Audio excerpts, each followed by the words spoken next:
Hi, I'm James Early, CEO of Curia Financial, just outside the 60th Berkshire Hathaway meeting.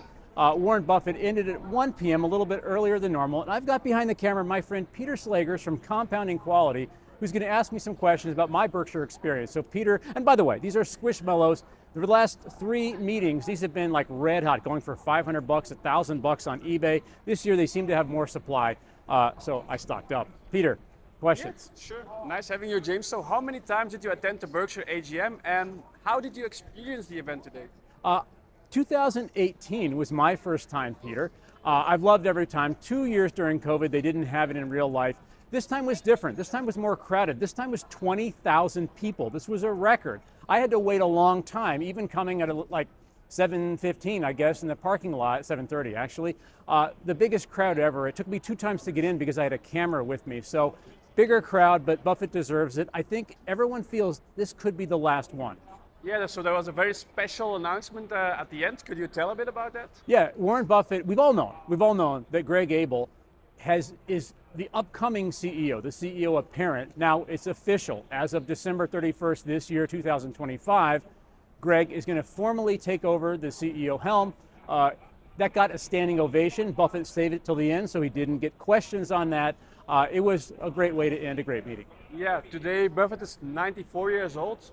What do you expect if he's still healthy next year? Will he still be on stage?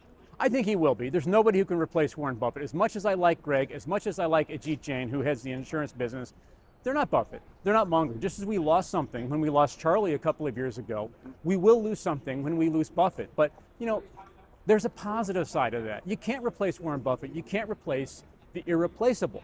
These guys are great, the new guys, but they don't have the personality. And by the way, where were Todd Combs and Ted Weschler?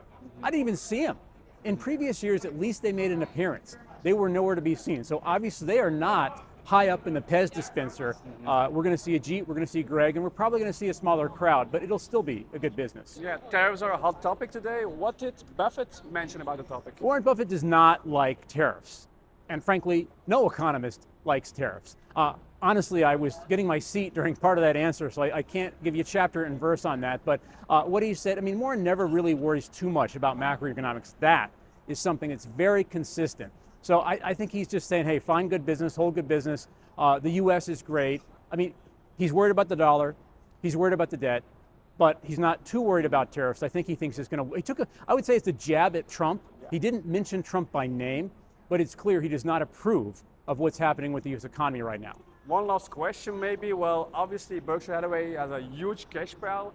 What do you think will happen over the next few quarters? I think it'll grow. I think it'll grow unless we see prices drop. I mean, equity markets right now are probably less predictable than they've ever been. And Buffett has shown that he's ready to pounce when valuations drop, but we will need to see valuations drop. And as an investor, of course, like I kind of want them to drop to buy, but I don't want them to drop because my net worth is going to go down. I think he mentioned he might deploy it over the next 5 years. I think that's an honest, realistic time frame, not 5 quarters. Okay, thank you so much for your time, James. Thanks, Peter.